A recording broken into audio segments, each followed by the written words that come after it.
medida en que se impongan verdaderas cuestiones que impliquen o el no acudir ante la justicia penal correspondiente, el entorpecer el desarrollo ordinario y normal de las investigaciones,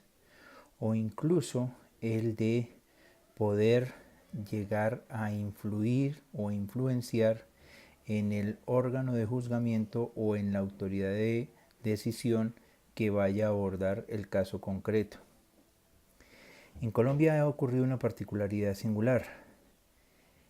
La legislación del nuevo sistema penal acusatorio estableció que los jueces de control de garantías, los jueces penales de control de garantías constitucionales,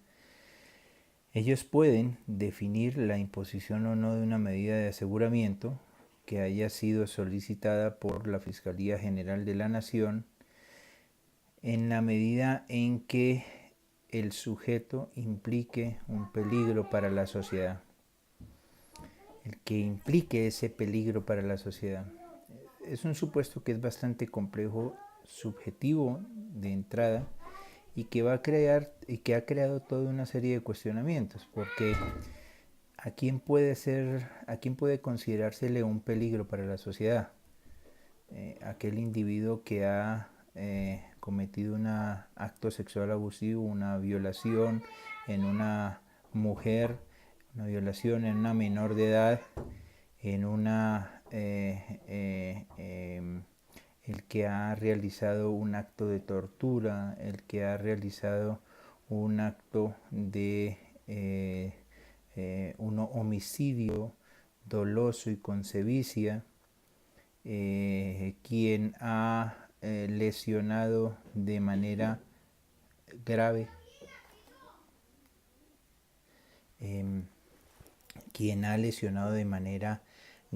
y sustancial el erario público. Son diferentes supuestos en los que hay que plantearse una cuestión inicial. ¿Cuál es el nivel en el que la sociedad entiende que esa situación en la que se comprende a un individuo como peligro para la sociedad se impone? En Colombia, como en nuestros países, en el tiempo más reciente,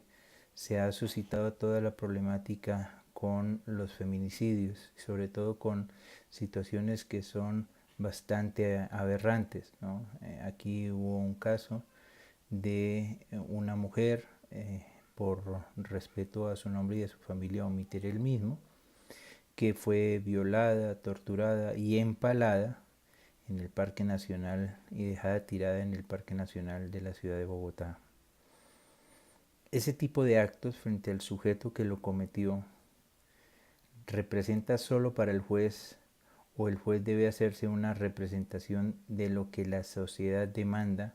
como un acto que le debe impulsar, le debe generar un raciocinio para determinar la imposición de una medida de aseguramiento para ese sujeto. Un segundo caso lamentable de hace un año también, una menor de edad que es raptada, luego es violada y luego es asfixiada mecánicamente por un sujeto de una familia prestante en Bogotá. La niña es miembro de una familia humilde en la misma ciudad de Bogotá, vive en un barrio de escasos recursos. Ese tipo de casos, ¿cómo deben ser analizados? Nuevamente acudo a la perspectiva combinada entre lo que son los estándares convencionales en cuanto al derecho a la libertad personal, que debe ser resguardado como premisa, y supuestos en los que la sociedad moderna está abordando frente a una problemática que es bastante aguda, ¿no? Lo que son delitos contra menores de edad, delitos contra mujeres, delitos que se cometen contra comunidades en masa, etcétera, etcétera. Y reitero la pregunta que hice hace unos instantes. ¿Es el juez el que debe decidir a partir de su propio raciocinio y de su convicción de lo que representa ese individuo para la sociedad, o el juez debe asumir la convicción de la sociedad para entender que es constitutivo de un peligro para la sociedad que ese individuo o esos individuos estén en libertad durante el proceso, y que esto pueda ser visto como un condicionante no solamente para el proceso penal que debe ser cursado, sino adicionalmente para la garantía de los derechos de la víctima y de sus familiares. Esa premisa básica es importante de entender y de valorar. Y esa nos lleva a la segunda, que trabaja el mismo artículo 7 de la Convención Americana de Derechos Humanos, según la cual nadie puede ser privado de su libertad física, sino con base en lo que fije la Constitución, con base en lo que definan las leyes. Es un postulado básico que trae convencionalmente, pero que viene de uno que ya ha sido elaborado y que quien ha trabajado en derecho penal lo conoce de manera ordinaria, a partir de Cesare Beccaria, ¿no? Nulla pena sine lege, certa previa scripta, ¿no? En donde la idea mínima de privar de la libertad a una persona está consagrada como una salvaguarda máxima de lo que son las prerrogativas del mismo sistema democrático y de las condiciones en las que puedan imponerse las formas de restricción de la libertad. Países de nuestro entorno están viviendo una crisis sustancial a la hora de definir el alcance de este tipo de medidas, o mejor, de este tipo de restricciones a la libertad, a partir de configuraciones no establecidas en la ley, sino incluso de interpretaciones de los propios órganos judiciales o de solicitudes del Ejecutivo transgrediendo lo que es la separación de poderes. Un caso como el de López Mendoza, entre otros, nos traen a la mente cómo en ciertos sistemas judiciales se prima sobre todo el valorar la privación de la libertad a partir de una interpretación que no de la aplicación estricta de lo que fija la ley. Y no es un excesivo positivismo, sino que es la necesidad de comprender que la privación física de la libertad debe estar precedida de una definición típica del hecho que haya sido objeto de comisión por parte del individuo, de una forma de abordar ese hecho a la hora de su valoración inicial, cuando se determine si procede o no su privación para llevar a cabo el proceso penal,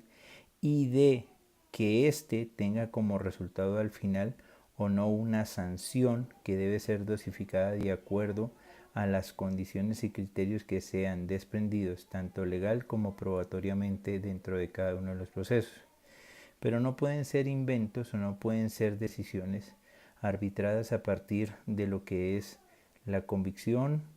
la injerencia, la convicción del juez, la injerencia del ejecutivo y la configuración aleatoria de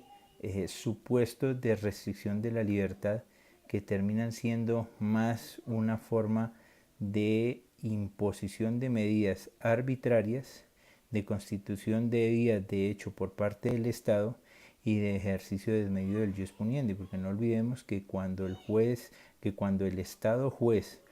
opera la decisión de restringir la libertad, está ejerciendo su capacidad o fuerza represiva y está empleando ese jus puniendi para determinar cuándo puede restringir o limitar los derechos y libertades de las personas, en este caso la libertad física de una persona. Ahora, viene la tercera premisa, que es la más compleja, y estamos en la lectura simplemente previa del artículo 7, que es aquella que nos dice en el numeral tercero que toda persona detenida, que nadie puede ser sometido a detención o encarcelamiento arbitrario. La Comisión Interamericana desde hace un buen tiempo ha venido trabajando una serie de líneas a partir de la construcción jurisprudencial de la misma Corte Interamericana y de el análisis que se ha hecho por la doctrina en toda Latinoamérica, de establecer 3 momentos específicos, por lo menos, en los que debe entenderse la forma en que puede una persona ser sometida o no a una detención o un encarcelamiento. La primera es aquella que realizan las fuerzas o cuerpos de seguridad en el marco de sus funciones y con el objetivo de contrarrestar la comisión de un ilícito o de cumplir una orden o mandato judicial que haya sido expedido con antelación para llevar ante el juez a una persona que está siendo procesada. Este momento de la privación de la libertad es bastante crítico en todos nuestros países. Primero porque hay una cultura en la que la fuerza pública en muchas ocasiones no termina de comprender cuándo hay un supuesto específico de una flagrancia, cuándo hay un supuesto específico de la comisión de un hecho ilícito que debe ser objeto de puesta en conocimiento de la autoridad, o cuando cometido el mismo debe ser puesto ante las autoridades judiciales con la mayor prontitud o con la mayor o dentro de la oportunidad establecida. No olvidemos que en el fondo hay una máxima de todos los sistemas jurídicos, que es el recurso del habeas corpus, que implica que la persona, si dentro de determinado tiempo no ha sido puesta a disposición de las autoridades judiciales para que puedan ellas definir si debe o no ser objeto de una medida de aseguramiento, o si se convalida la captura realizada, o si debe ser definida otra medida, en muchas ocasiones esto deja de cumplirse y termina rayando en casos bastante patéticos que representan toda una transgresión a lo que es el modelo, o mejor, los estándares convencionales. En Colombia tuvimos, como me presenté en la ocasión anterior, en mi trabajo en el Consejo de Estado, tuvimos un caso hace unos 4 años, ¿no? 23603 es el número de referencia, puedo darlo como elemento de consulta y lo remitiré. Caso en el que se trataba de al menos 3 sujetos que estaban en la comisión de un secuestro extorsivo de un ciudadano venezolano en el norte del país, más precisamente en la ciudad de Cúcuta, Colombia. En la zona rural de esa ciudad convocan a los familiares del ciudadano venezolano que está siendo secuestrado, los convocan para hacerle las exigencias económicas. Previamente los familiares se habían contactado con las fuerzas militares de Colombia y éstas habían organizado un operativo para la captura de estos sujetos. Los sujetos que estaban en la comisión del ilícito se sientan con los familiares del ciudadano venezolano, hacen la exigencia económica, y en el momento en el que se estaba produciendo la entrega del valor exigido, las fuerzas militares detienen a los sujetos, detienen a 2 sujetos, uno logra escapar en el operativo que despliegan. Hasta ahí todo normal. Los ciudadanos venezolanos, encontrándose en territorio colombiano, pusieron en conocimiento de las fuerzas de seguridad la realización de este hecho. Las fuerzas militares, teniendo el mismo y sabiendo que quienes estaban cometiendo ese ilícito eran miembros de un grupo armado insurgente, en este caso el ELN, desplegaron el operativo correspondiente y lograron la captura de los 2 sujetos en el mismo instante en el que se producía el intercambio del dinero, sin que se hubiese dado aún la libertad del ciudadano que estaba secuestrado. Y digo que hasta aquí no hay ninguna novedad, porque lo suyo era que los militares, una vez estos sujetos habían sido aprehendidos, era llevarlos ante la fiscalía o juez competente de conocimiento. En ese momento estábamos en el sistema inquisitivo, tenía que ponerse a disposición de la Fiscalía General de la Nación, delegada para terrorismo, para derechos humanos o la de conocimiento, para que ésta, con los materiales de prueba que hayan sido recaudados durante la operación,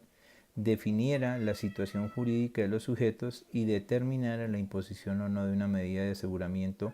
privativa o no de la libertad. Pues bien, esto no ocurrió. Lo que ocurrió fue que los militares extraen a los dos sujetos, los llevan a una zona alejada de la ciudad de Cúcuta. A uno de ellos lo someten a torturas, el que se cree que es el que lidera la célula del grupo armado insurgente, a una tortura. Lo someten a torturas, lo someten a tratos crueles, y al otro lo ponen a mirar y le dicen que informe quiénes más participaron en los hechos, dónde se encuentra el ciudadano venezolano y que dé todos los detalles de la operación que ellos habían desarrollado por parte del grupo armado insurgente. Hasta llegar al punto de que al segundo sujeto lo trasladan en 2 ocasiones a el batallón, lo recluyen en calabozos del batallón.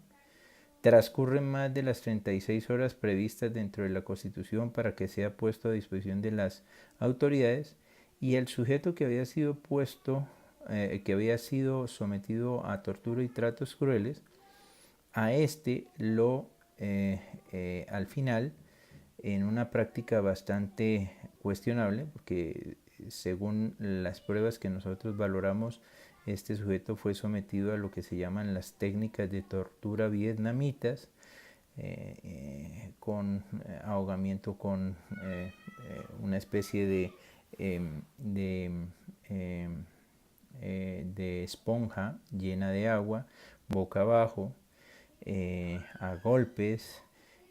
fue sometido a quema de los dedos, y al final fue regado con gasolina vivo, y se pusieron a jugar con cerillas, fósforos, y a lanzársela. Y una de ellas impacta en él, prende fuego al cuerpo y termina siendo incinerado. El cuerpo no se incineró de manera completa y la prueba forense nos indicó, por el rigor mortis, que fue prendida fuego su cuerpo en vida. No había muerto aún. Si detallan ustedes este tipo de casos para los jueces internos, que son jueces interamericanos, la libertad personal de estos dos individuos fue puesta en cuestionamiento, pero no por el hecho de que se debía o no eximirles del ilícito penal que estaban cometiendo, porque evidentemente esa no era la cuestión. Y este caso, para que ustedes lo sepan, fue llevado ante la Comisión Interamericana de Derechos Humanos. Ramón Alirio Pérez, 11.265 es el caso. Por si lo quieren averiguar, también podré mandar la información complementaria. Este caso no cuestiona que hayan cometido o no el ilícito los dos individuos. Por supuesto que ellos estaban en la comisión de un ilícito y que debían ser juzgados con relación al mismo. Pero ¿hasta dónde puede llegar la potestad del Estado a la hora de restringir la libertad personal de los individuos y en el marco de la comisión de un ilícito penal, de ponerlos a disposición de la autoridad competente para que sean definidas sus situaciones, ¿no? Barrios Altos contra Perú, La Cantuta contra Perú, Ibsen Cárdenas e Ibsen Sánchez contra Bolivia, entre otros, Pollo Rivera contra Perú, entre otros. Son casos que nos ponen de presente cómo en muchas ocasiones los estados no tienen en cuenta este estándar convencional básico de sometimiento, de detención o encarcelamiento de manera arbitraria. Y solo en el primer momento, que es cuando actúan las fuerzas y cuerpos de seguridad para contener, reprimir o ejecutar sus funciones dentro del marco constitucional y legal frente a la comisión de los ilícitos. El segundo momento, perdona, he puesto la mano ahí el segundo momento tiene que ver con la situación que se presenta cuando el individuo es puesto a disposición del Ministerio Público o de la Fiscalía General, dependiendo el país en el que se encuentre,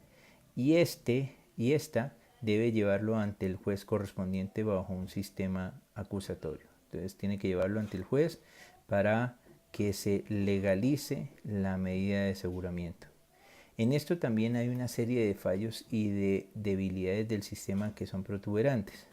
porque en muchas ocasiones el procedimiento que se realiza para la captura y para la puesta en conocimiento ante el juez de control de garantías en muchas ocasiones implica una transgresión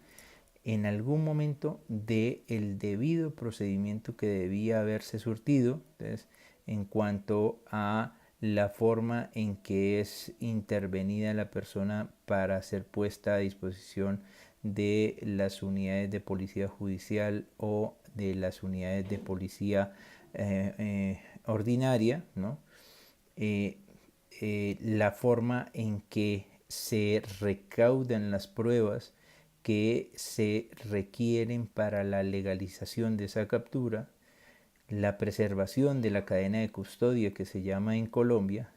y la necesidad de que todos estos elementos sean preservados para el momento preciso en el que deba ser puesto ante el juez de control de garantías y éste defina o no si procede la libertad. La premisa es claro, no es necesario siempre que para que curse el proceso penal el sujeto esté privado de la libertad, además por dos condiciones que nuestros estados tienen en una situación crítica. La primera por la incapacidad de infraestructura carcelaria para poder tener en reclusión provisional a personas que están siendo objeto de procesamiento, y la segunda porque adicionalmente esos centros carcelarios no tienen una vocación de resocialización, de reconducción y de reeducación de los individuos, sino que terminan siendo más unas escuelas de profesionalización en el crimen. Pero aparte de esto, vuelvo y reitero, el gran problema es la debilidad que existe, y eso lleva a que en ocasiones personas que han cometido delitos graves, puede ser actos sexuales abusivos, violaciones, puede que se trate de homicidios culposos, por ejemplo en accidentes de tránsito, sean dejadas en libertad por la incapacidad, por la incorrección